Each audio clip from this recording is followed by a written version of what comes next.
And we're back, like we never left. Welcome to the Confessions of a Not So Dangerous Mind podcast. I'd like to thank you all for spending some of your Saturday evening here with me in New York. But once again, we're going to skip past all that promotional jazz and get right to the guts of the episode. Today is Denzel Washington's 70th birthday. Born 12/28/54. And it's kind of hard to imagine that he's that old, but then again, we're all kind of getting up there in years if we're young boomers, Gen Xers, even some elder millennials. Hear the clock tick, tick, ticking in the immortal words of Adrian Brody in the movie Oxygen. But Denzel Washington he's one of the GOATs. There's really no other way to say it. He's a fine filmmaker as well. Even though it was kind of a few laughs, Stephen King didn't like the movie Antoine Fisher, but I thought it was pretty good, and so did a lot of other people.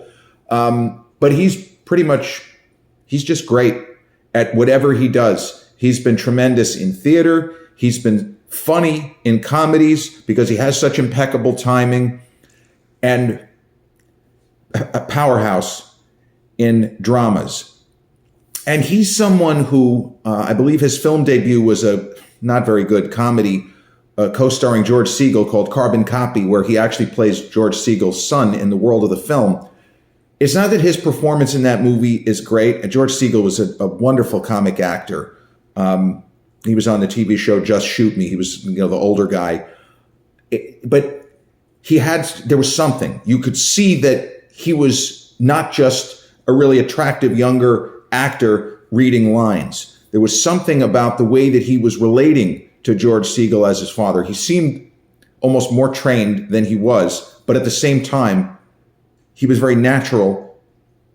His charisma was unmistakable. And he worked throughout the 80s and started to kind of get bigger roles.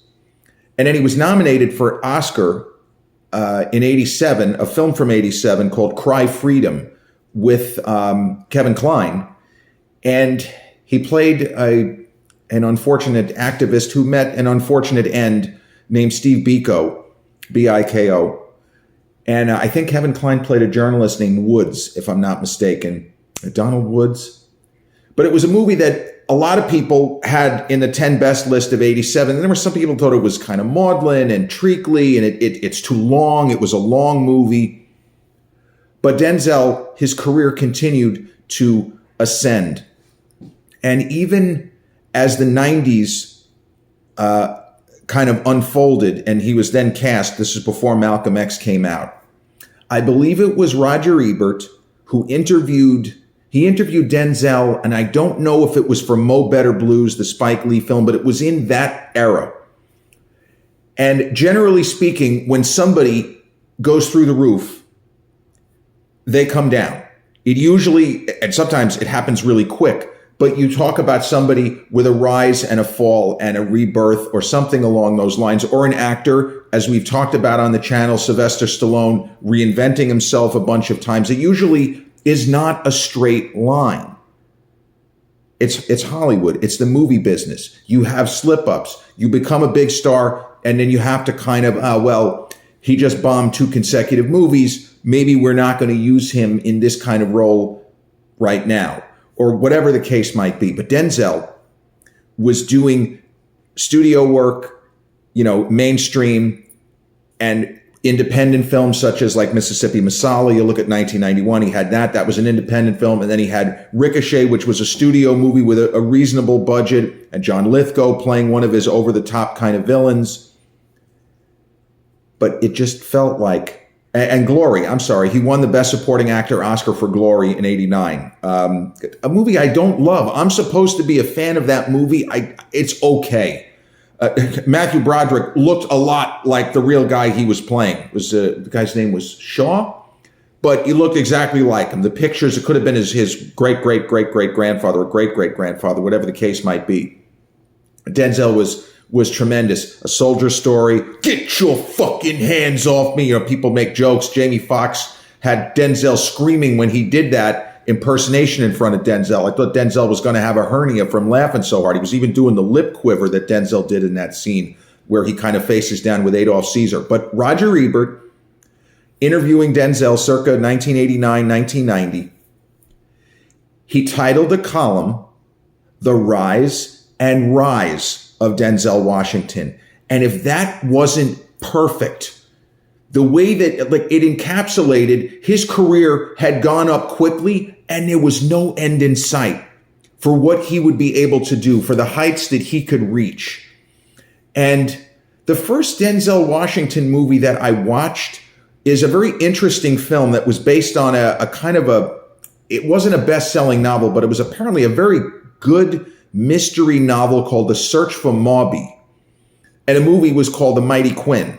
You ain't seen nothing like The Mighty Quinn. Denzel's character, it's set not in St. Croix, but it's set in one of the other Caribbean islands. It may have been shot in St. Croix.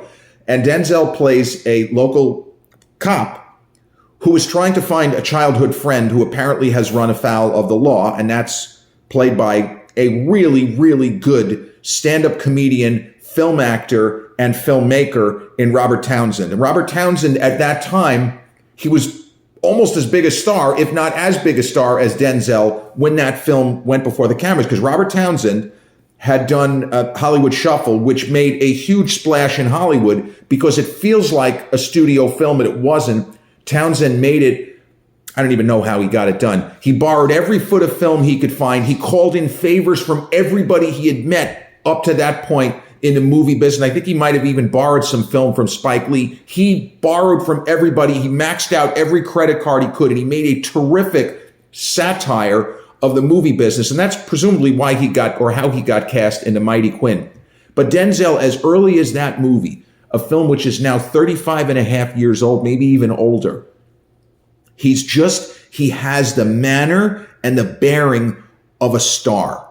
And it's very difficult. There's no way to explain it, but you know it when you see it. Just as, a fan and a historian that can go back through time and point to certain actors where they announced they're a star in waiting, or this person has something. They're going to be a star. Reese Witherspoon in Man in the Moon in 1991. I don't know what it was that she was doing. The movie is not great. It's okay. But there was something about the way that she was reading her lines, the way that she was engaging the camera.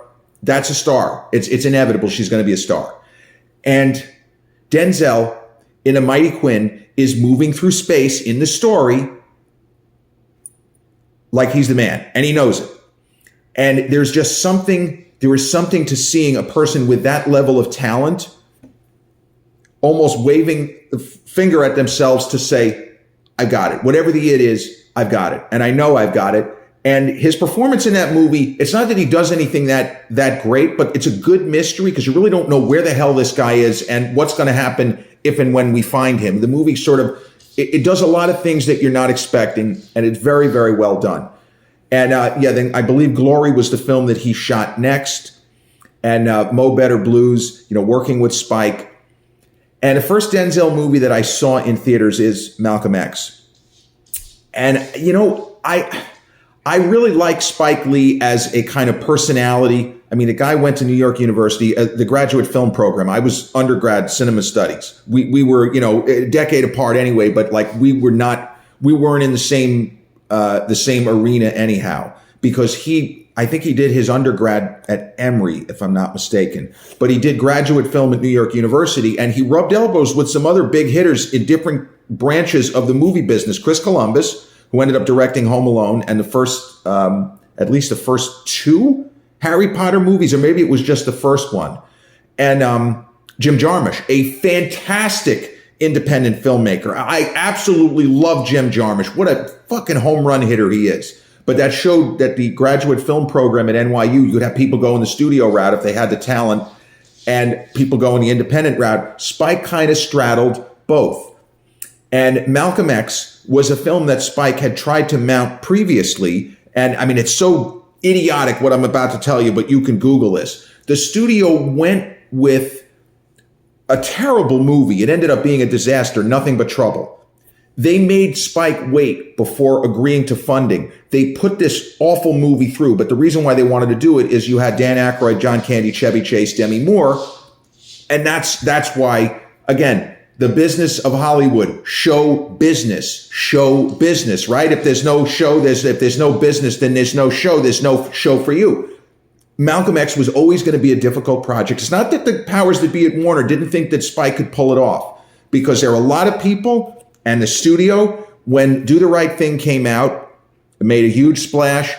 I find that film to be a little bit problematic. I don't think it's a masterpiece. I don't think it's the best film that Spike made, but a lot of people will put it there. I'm not going to take issue. It does so many things right.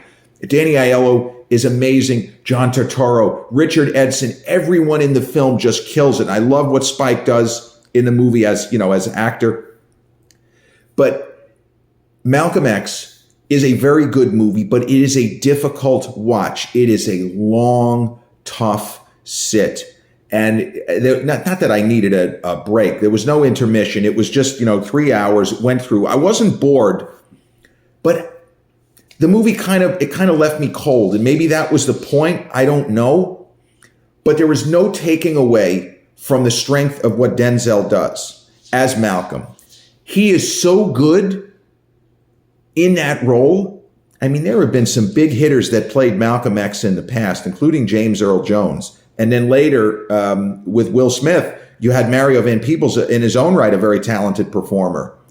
But he made the role his own. And even if the vocal inflections are not exactly Malcolm X, he got the spirit of the man and the general sense that there were people who were going to follow this man to the ends of the earth. And unfortunately, when you get that level of idolatry, bad things can happen. We saw that with John Lennon, where Lennon was somebody, give peace a chance. And John Lennon spread at least as far as I'm concerned, he may not have been that good of a guy, but he spread a very favorable message, would be, I think, a fair assessment.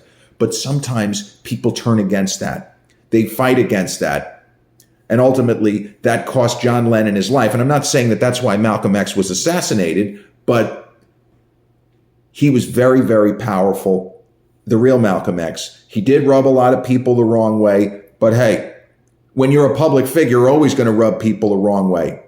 The movie gets into some of the mistakes that maybe the real Malcolm X made. It doesn't say that he deserved to get assassinated. Like it's not that kind of biographical film, but it paints a pretty full portrait of a man who believed certain things early in life and then had a bit of an evolution and became a very powerful, yes, polarizing, but the truth is that if you're that important to even a small segment of the populace, you are going to be polarizing because your process is going to be, to piss people off. And Malcolm X, by any means necessary, the contrast between him and Martin Luther King Jr., all of this, it may not be present in the text. It's not specifically in Denzel's performance, but it informs it just the same. That this was a guy who was very resolute and steadfast and knew what he was trying to accomplish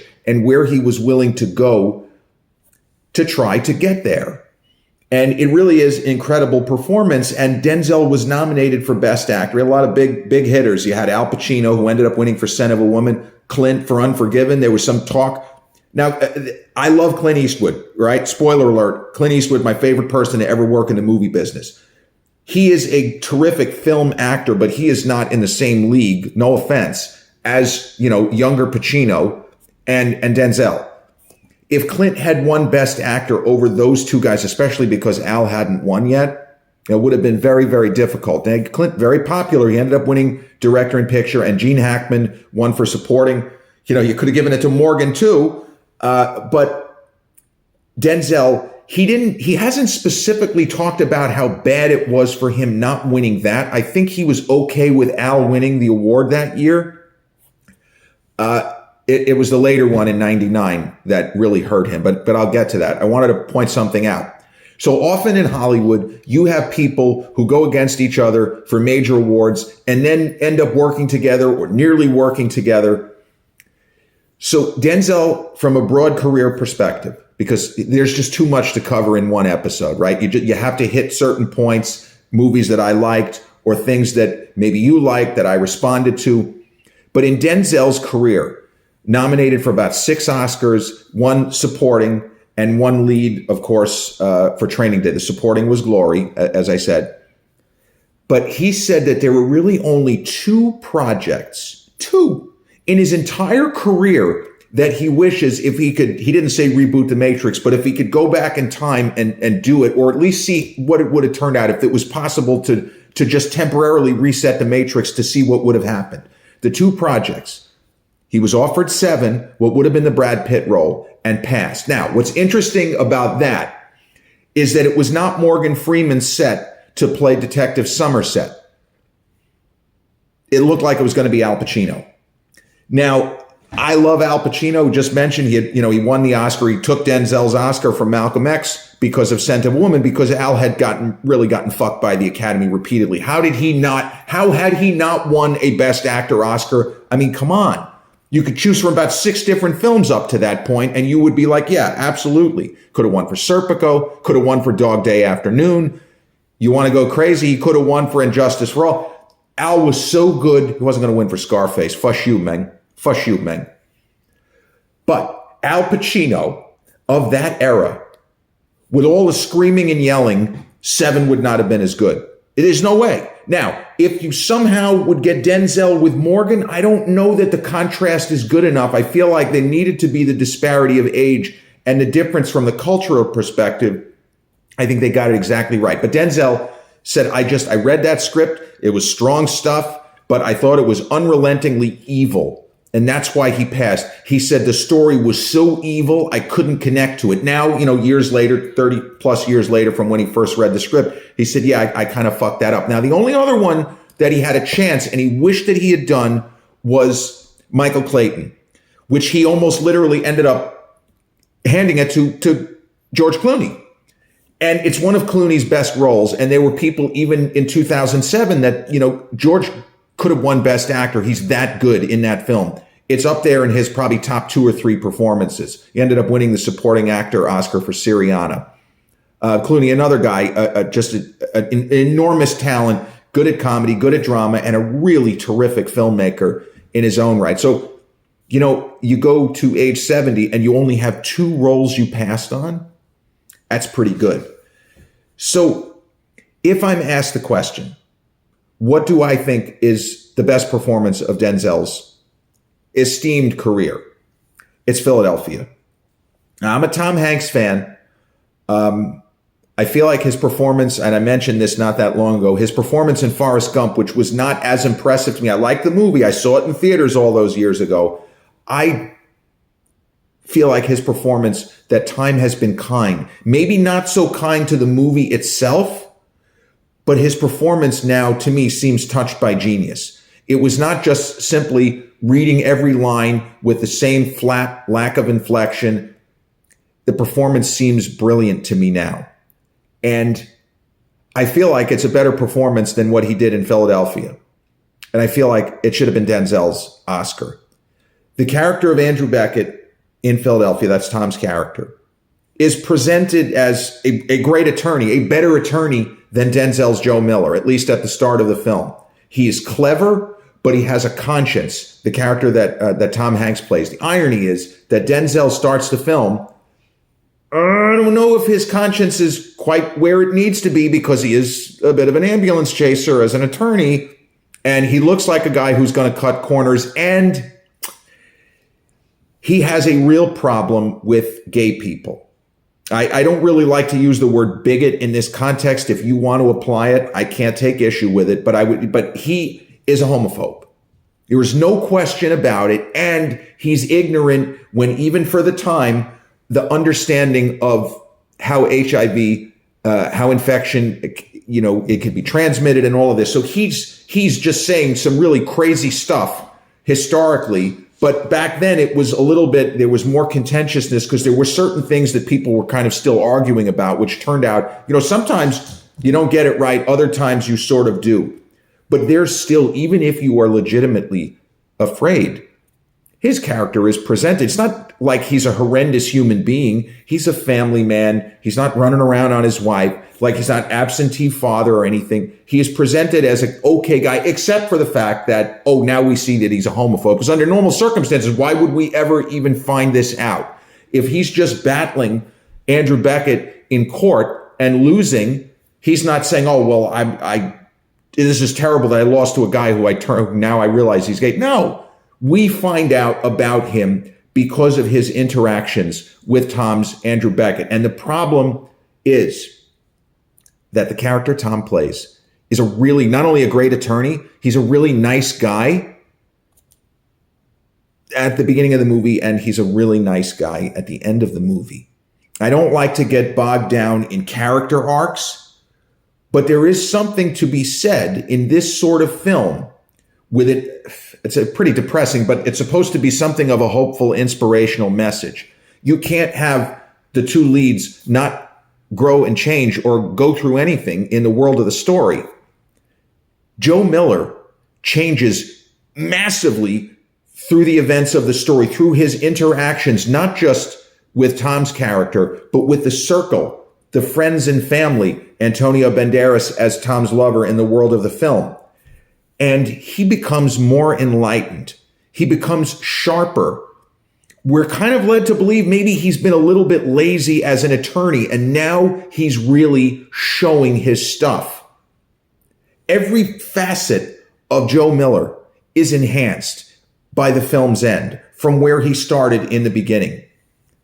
And it doesn't feel like any steps were skipped. And this is also to the credit of the filmmaker, Jonathan Demme. He had, got all the hardware for Silence of the Lambs, a film I like, but I'm great never watching that movie again. That film it's not one of my favorites. No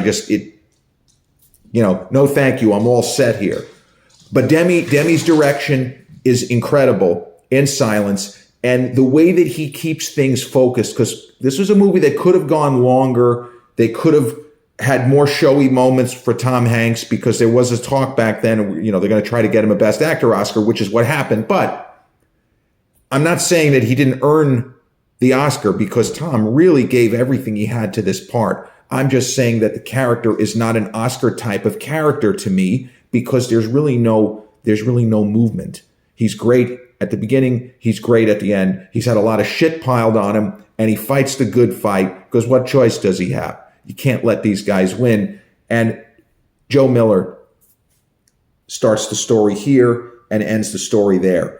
And Denzel, with the mustache, you're with him. You have moments where, this guy's a fucking asshole. Like, what's wrong with him? That's not how you behave. And this is something that, as a younger person, I hadn't experienced. I hadn't experienced a situation, for example, where you meet somebody that you just think is making conversation with you, and it turns out that they have some kind of a romantic interest in you. There are ways to handle oneself in that situation. And we see Joe Miller have a horrendous reaction. Bro, just say you're not interested. There's no reason to get angry. What are you getting angry about? Why?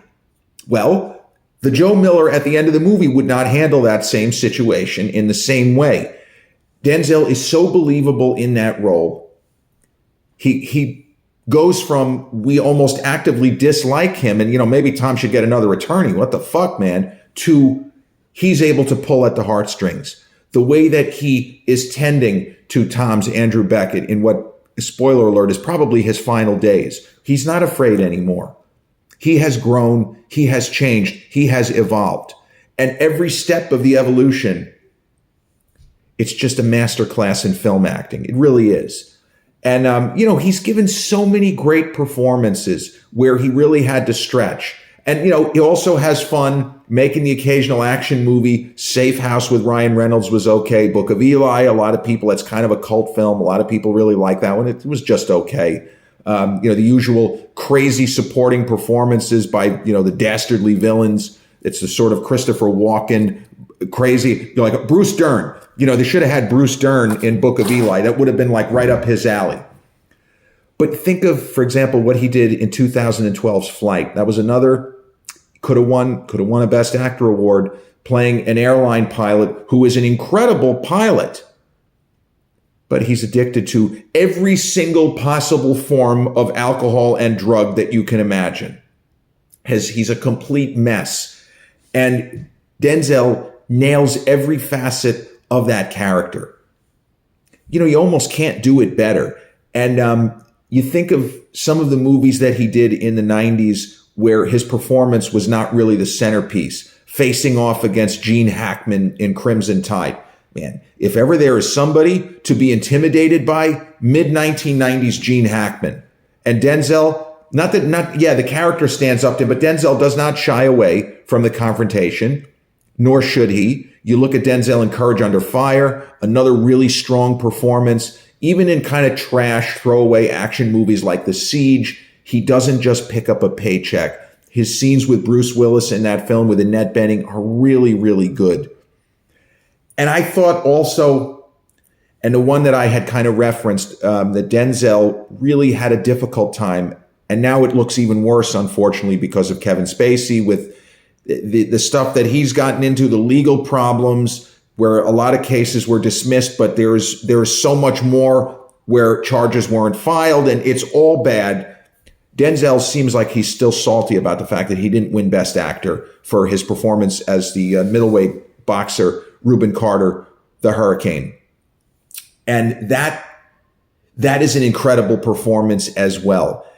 And as much as Denzel is not really known as a guy who likes to be a cut up and be a clown in interviews, and he has his moments, but he's generally speaking, when he's discussing his process or what he tried to do to get ready for a role, he gives regular answers. He's not, his pal Ryan Reynolds with Safe House making jokes. Ryan Reynolds was asked about Blade 3. How did he get in such shape? Oh, I ate wood chips and drywall. That's really how I got my abs. Well, Denzel had a few moments when he was promoting The Hurricane, where he talked about what it was like to go on the kind of diet that would allow him, already somebody who was in his 40s at the time. Was he in his 40s? Somebody who would be in his 40s. He would have been like 44 when he shot The Hurricane. But to get into that kind of condition where he believably could look like a middleweight boxer, and you look through history, Bobby D, Mr. De Niro as Jake LaMotta, was a much younger man. He was in his mid-30s when he played LaMotta. And, LaMotta was a generation plus before Reuben Hurricane Carter. It would have been a hell of a fight. Two brawlers going at it. But also, Daniel Day-Lewis played a middleweight boxer in the Jim Sheridan film from 97 called The Boxer. So Denzel got into fighting trim, and where he was very lighthearted in interviews when he was asked, what's it like to have a washboard like that? And Denzel, they were asking from the film, but he took it as, now months later, he said something like, I got a lot of dishes and cups on my washboard right now. And it was not something I ever expected to hear from him, but he was being funny. He was poking fun at himself. But one thing that he said, though, which fitness people can identify with, he said, when I got into that shape, and I had to hold it for, a couple of weeks as we moved around and filmed different fights and all of that kind of stuff.